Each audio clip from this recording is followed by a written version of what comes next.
আসসালামু আলাইকুম এভরিওয়ান। আশা করি সবাই ভালো আছেন। আজকে একটা নিউজ দেখলাম,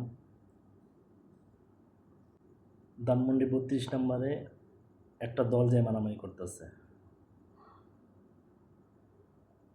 আসলে দেশের রাষ্ট্র যে বাহিনী, তাদের কাজ কি? একটা দল কেন যে ধানমন্ডি ৩২ মারামারি করবে? তাদের এই রাইটটা কে দিছে? তাদের কোনো রাইট আছে? তারা আইন কেন নিজে হাতে তুলে নেয়? আওয়ামী লীগ নিষিদ্ধ, বিচার করবে দেশের আইনে। আওয়ামী লীগ যারা অপরাধী, তারা এখন কিন্তু কেউ দেশে নেই। যারা আওয়ামী লীগের সময় আওয়ামী লীগ করছে, কিন্তু সাধারণ মানুষ, তারা কোনো মানুষের সাথে অন্যায় করে নাই, জুলুম করে নাই, এমন আওয়ামী লীগ অনেক আছে, তারা দেশে আছে। তারা যদি ৩২ নম্বরে আসে, দেশের আইন শৃঙ্খলা বাহিনী আছে, তারা তাদেরকে গ্রেফতার করবে। তো আপনারা কারা ভাই? আপনারা কেন মব সৃষ্টি করেন? আপনাদের রাইট কে দিয়েছে? আপনাদের কি কোনো রাইট আছে সেখানে যাওয়ার? তাহলে আপনার দেশে আইন শৃঙ্খলা বাহিনীকে আপনারা বন্ধ করে দিয়ে আপনারা সে দায়িত্ব নেন। এইভাবে একটা দেশ চলে না কখনো। আপনারা যা করতেছেন, বাহির বিশ্বে এগুলি দেখে, এগুলি দেখে ভালো মেসেজ যায় না।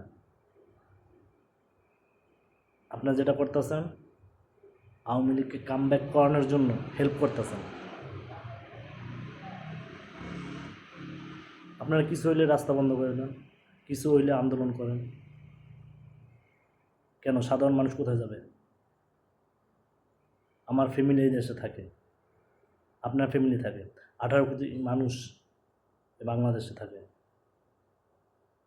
আপনাদের কোনো রাইট নেই আপনার মব সৃষ্টি করে একজনের পিডিয়ে মারবেন, যারা তারে তাই করবেন। তাহলে আওয়ামী লীগ তো ভালো ছিল। আওয়ামী লীগ যে কাজগুলি করছে, সেম কাজ আপনারা করতেছেন।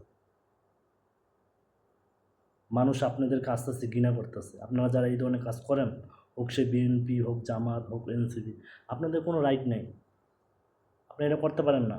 আইন কেন নিজে হাতে তুলে নেন? দেশে আইন আছে, আইনকে আরও শক্তিশালী করুন। আপনারা বিরোধী দলে আছেন, আপনারা সরকারি দলে আছেন, আইনকে শক্তিশালী করুন, আইনকে কার্যকরী করুন। আওয়ামী লীগ নিষিদ্ধ, যারা যারা অন্যায় করছে তাদের আইনের মাধ্যমে বিচার করুন। আপনাদের কোনো রাইট নেই তাদেরকে পিটাই মারা বা পিটানো। আপনারা যেগুলি করতেছেন,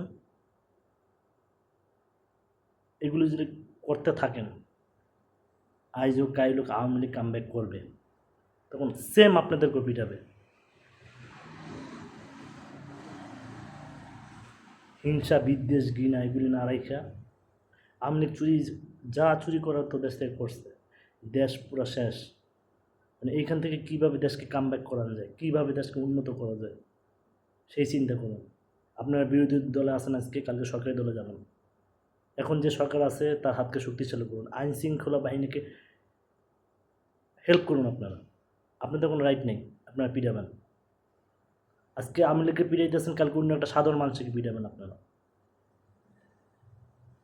সবাই মিলে দেশটাকে কীভাবে গড়া যায়, দেশটাকে কীভাবে উন্নত করা যায় সেই ব্যবস্থা করুন। একজন আরেকজনের পিছনে না লাগিয়া আওয়ামী লীগ যে ক্ষতি করে গেছে দেশের, এরকম ক্ষতি যেন আর দেশের না হয়। আমাদের দেশও যেন সিঙ্গাপুর, অস্ট্রেলিয়া, আমেরিকানের মতো হইতে পারে। আমাদের দেশে প্রচুর রেমিটেন্স আছে। একটা সৎ সরকার থাকলে দেশটা উন্নত হইতে 10 বছর সময় লাগবে, দেশটা উন্নত হয়ে যাবে। কিন্তু আপনারা যেটা করতেছেন, এইভাবে দেশ চালানো যায় না।